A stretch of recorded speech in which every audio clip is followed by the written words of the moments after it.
भगवते पुरुषाय तुभ्यं पांडुरंगा करू प्रथम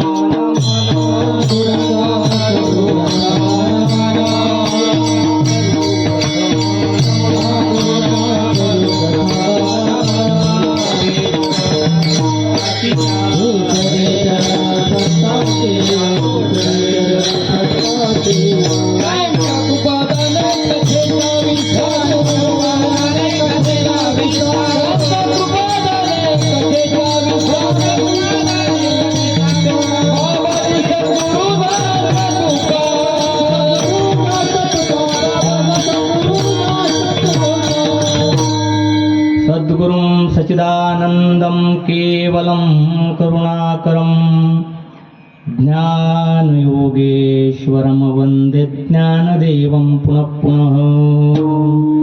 नमो ज्ञानेश्वरा नमो ज्ञानेश्वरा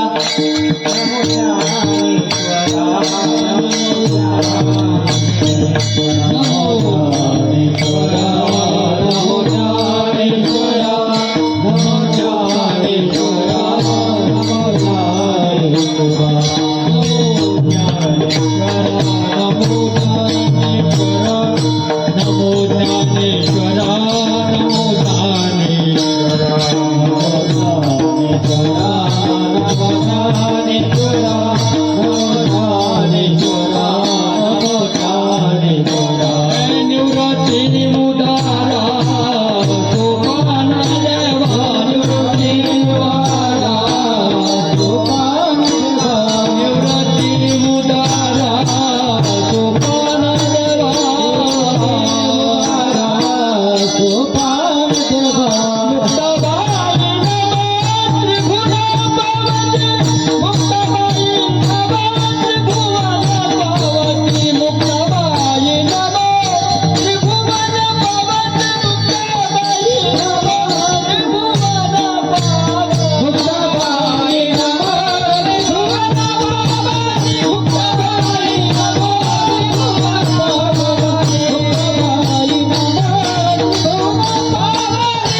तुकया ज्ञानदीपा नमो सद्गुरु सच्चिदानंद रूपा नमो सद्गुरु भक्त कल्याण मूर्ती नमो सद्गुरु भास्करा पूर्ण कीर्ती दयांचे केल्या स्मरण होय सकल विद्येंचे आदी करण तेची बंधू श्रीचरण श्रीगुरूंचे ते नमस्कारो नियाता शरण शरण एकनाथा पायी माथा ठेविला नका पाहू गुणदोष झालो दास पायाचा शरण शरणजी हनुमंता तुम्हा आलो रामदूता काय भक्तीच्या त्या वाटा मज दावाव्या सुभटा विठ्ठल विठ्ठल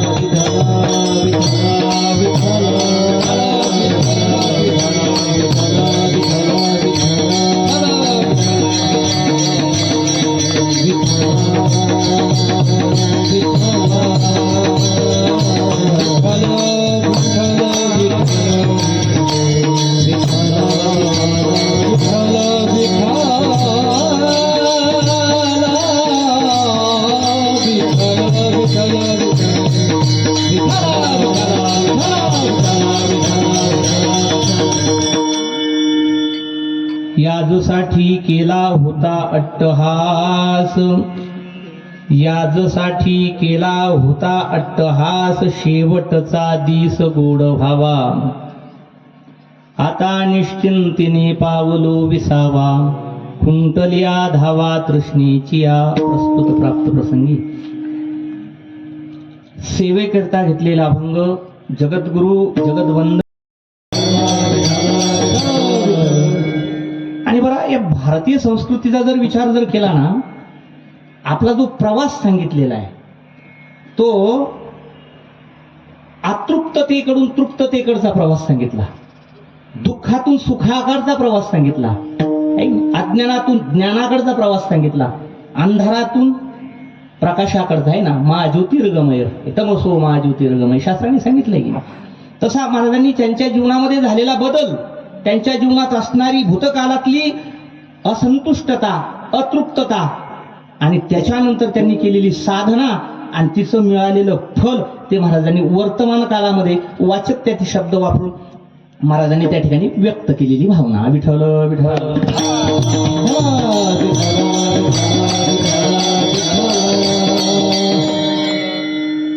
सेवेकरता घेतलेला अभंग हा महाराजांचा जरी असला, आता बऱ्याच विद्वानांचं मत आहे याच्या संबंधानं, जवळपास आपण काय करतो, हा अभंग घेण्याचा प्रयास बरीचशी माणसं घेतात किंवा करतात. अद्वैत परप्रकरणातील जरी महत्वाचा अभंग असला, जीवनमुक्त महात्म्याचं जीवनदर्शन घडवणारा हा काय आहे, हा एक प्रकारे अभंग आहे. पण वास्तविक पाहता याच्यात एक महत्वाचा शब्द आला, शेवटचा दिस गोड व्हावा, आहे की. आणि मला तरी असं वाटतं की प्रत्येकाच्या जीवनामध्ये ही अवस्था प्राप्त होईल किंवा झालीच पाहिजे. शास्त्रांनी तीच सांगितलेलं आहे महाराज. माणसाला जे मानवी जीवन प्राप्त झालं, अनंत योन्या भोगून आल्यानंतर प्राप्त झालेलं हे जीवन जे दिलंय ना, तर ते भगवान परमात्म्याच्या प्राप्तीसाठीच मनुष्य देह माणसाला मिळाला किंवा प्राप्त झालेला आहे. आणि मनुष्यानं भगवंताची प्राप्ती करावी म्हणून याच्यामध्ये हे पद फार महत्वाचं आहे. विठ्ठल विठ्ठल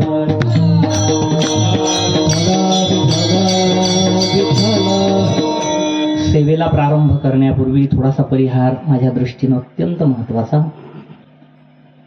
या ठिकाणी उपस्थित असणारी एकाहून एक वैरी आमची सगळी हरिभक्तीपरायण महाराज मंडळी, गायक वादक आमचे हरिभक्तीपरायण, आमचे भाऊसाहेब महाराज या ठिकाणी हजर आहेत. परमादरणीय भाऊसाहेब महाराज आहेत, परमादरणीय आमचे भरत महाराजही आलेत महाराज वेळ काढून, आहे की. आणखीन आमचे परमादरणीय आमचे हृदयाभिन्नशी असणारे आमचे कल्याण महाराज आहे, आमचे मच्छभाऊ आहे. नवोदित कलाकार आमचे कृष्णा महाराज आहेत, आमचे हरिभक्तीपरायण नवनाथ महाराज आहे, आमचे वामन भाऊ आहे, रमेश भाऊ आहे, आमचे देवीदास भाऊ आहे, अंबा मामा आहे, आमचे आता संस्थेत असणारे युवराज महाराज या ठिकाणी आहेत. आणि आमचे मृदंग अलंकार आमचे सोपान महाराज, आहे की. जसा हातही गोड आहे तसा स्वभावही महाराजांचा गोड, आहे की. काहींचा हात गोड राहतो पण स्वभाव गोड राहत नाही. हात दुग्ध शर्करा योग आहे का. हात तर गोड आहे पण स्वभाव बी गोड आहे. हात जितका गोड आहे त्याच्यापेक्षा स्वभाव जास्त गोड आहे. विठ्ठल विठ्ठल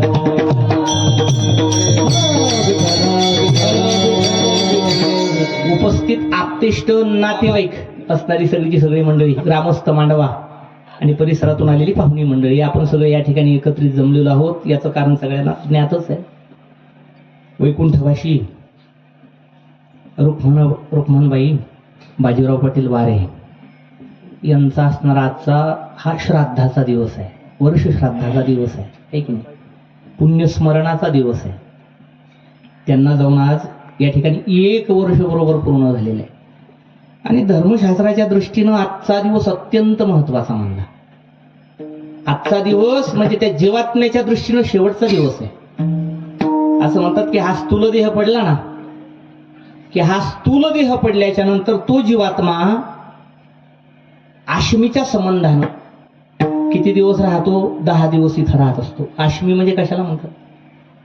आणि जेव्हा अंत्यसंस्कार रक्तंपी बनते ते, आहे की नाही. हे श्राद्ध जर आपण करत नसू तर काय होतं, आपल्या पूर्वजांना जर संतुष्टी प्राप्त झाली नाही, आहे की नाही, त्यांचं जर कल्याण झालं नाही तर काय होतं, तर आपल्या ते कुलाजवळ येतं, जसं ज्ञानेश्वर महाराजांचं मत आहे. आणि इथे येऊन कदाचित, कारण पुत्राचं ते कर्तव्य आहे, पुत्राचा शब्दाचा अर्थच काय होतो, पुंसा नरकात त्रायते इति पुत्र. हा नरकातून त्राण जो करतो त्याचं नाव पुत्र आहे. धर्मशास्त्राने आम्हाला जिवंतपणी सेवा सांगितली, पण मेल्याच्या नंतर सुद्धा आपल्या पितरांच्या कल्याणाकरता, त्यांच्या मोक्षाकरता, त्यांच्या उत्थानाकरता काही गोष्टी सांगून ठेवलेल्या आहेत. काही गोष्टी त्या आपण केल्या पाहिजे, आहे की नाही. जसं अनेकांचे आपल्यावर ऋण आहे, तसे आपल्या पितरांचे, आपल्या आई वडिलांचे आपल्यावर ऋण असतात. महाराज एका ठिकाणी म्हणतात की नाही, माझे झाले गया वर्जन,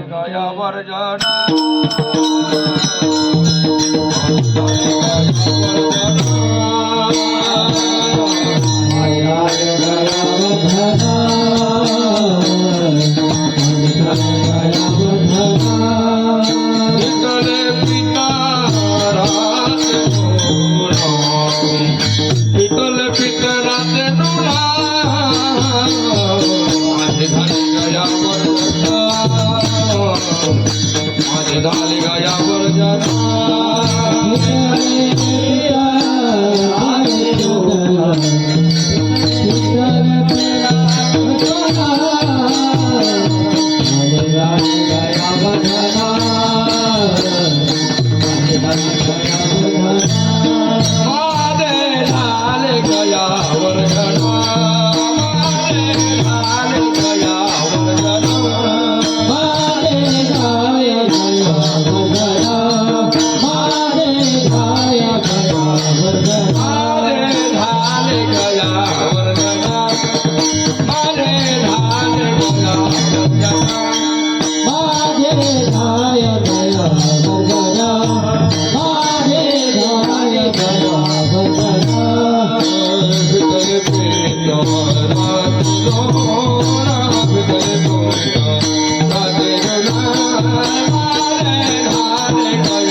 माझे झाले गयावर्जन फिटले पितरांचे ऋण.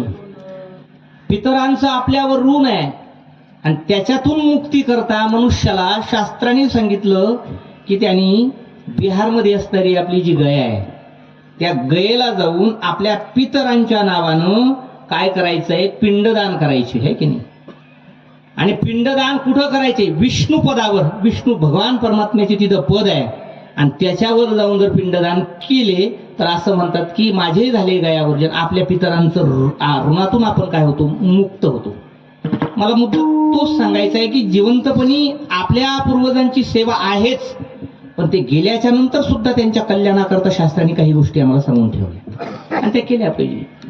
आपल्याकडून त्यांच्या कल्याणाची कामना हे पितर करत असतात आणि त्यांच्या कल्याणाकरता आपण जर प्रयत्न केले नाही तर लक्षात ठेवा ते आपल्याला कधी सुख मिळू देत नाहीत म्हणतात. पितर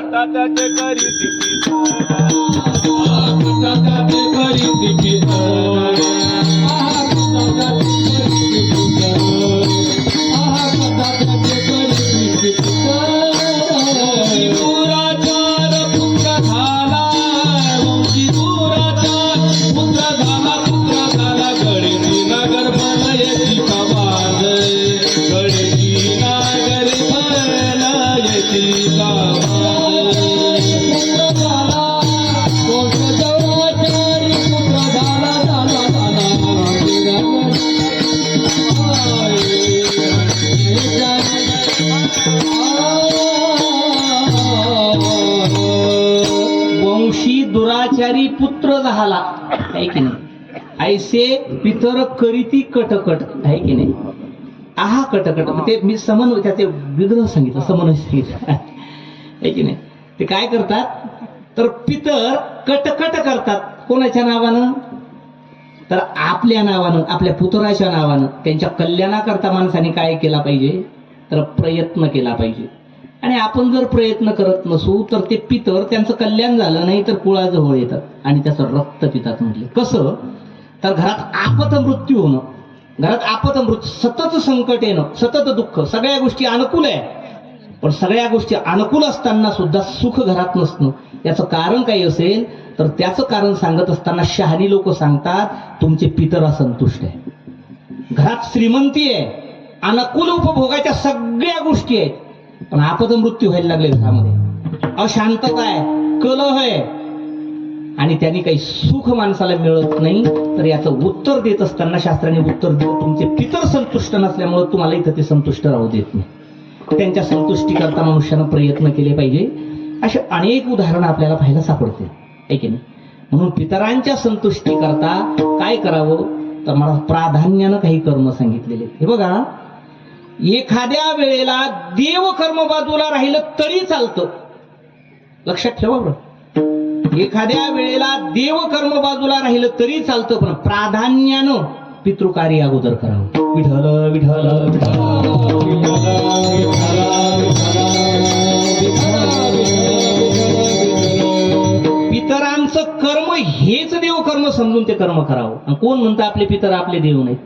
शास्त्रांनी सांगतो मातृदेवो भव पितृदेवो भव. आमची आई देव आहे, आमचा बाप देव आहे, आहे की नाही? आणि त्यांची जर का त्या संबंधानं आपण ज्या काही आपल्याला विधी सांगून ठेवल्या त्यांच्या कल्याणाकरता त्यांच्या मोक्षाकरता केल्या तर आपलं कल्याण होतं. आणि अन्यथा श्राद्धम न कुरुते अस्मात् तस्य रक्तम पिबन्ति ते. विठ्ठल विठ्ठल विठ्ठल.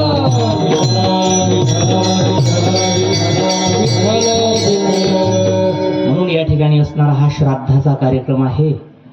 आमचे परमादरणीय श्री कल्याणराव पाटील वारे यांच्या माध्यमातून आपल्या आईचा असणारा हा वर्षश्राद्धाचा कार्यक्रम, पुण्यस्मरणाचा कार्यक्रम या ठिकाणी ते करतायत, आहे की नाही? त्यांचं असणारं संपूर्ण कुटुंब, त्यांचं असणारं सगळं बारे परिवार मिळून त्यांच्या माध्यमातून या ठिकाणी हा उत्सव तुमच्या आमच्या उपस्थितीमध्ये संपन्न होतोय. हा श्राद्ध अत्यंत मी आधीच म्हणलं महत्वाचं मानलं. त्यातल्या त्यात महाराज मी मुद्दामून कुठल्याच कीर्तनामध्ये पुण्यस्मरणाचा उल्लेख नाही करत शक्यतो, आहे की नाही?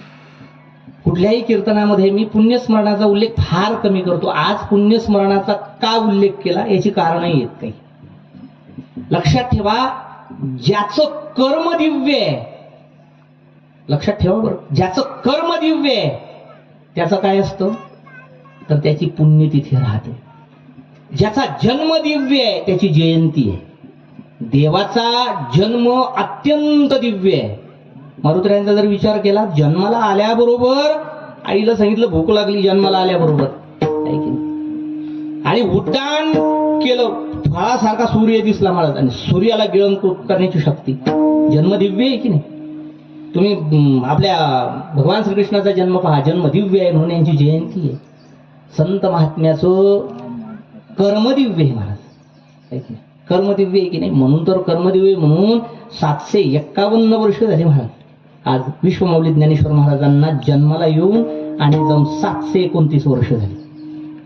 तरी आम्ही त्यांचा असणारा समाधी सोहळा आहे, संजीवन समाधी सोहळा, तिथं आम्ही जातो. नाथ महाराजांच्या जलसमाधी सोहळ्याला आम्ही जातो.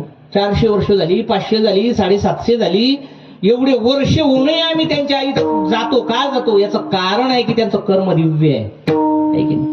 आणि महाराज 1-1 किलोमीटर, 2-2 किलोमीटर, 3-3 किलोमीटर माणसं लाईनला लागतात महाराज दर्शनाकरता त्यांच्या. का? कर्म दिव्य आहे. खरं इमानदारीनं सांगा, आपलं दर्शन कोण घेतं? कोण घेतं? आपलं दर्शन आपली धर्मपत्नी तरी घेते का? मला अनुभव नाही कल्याण महाराज बरं. भरत महाराज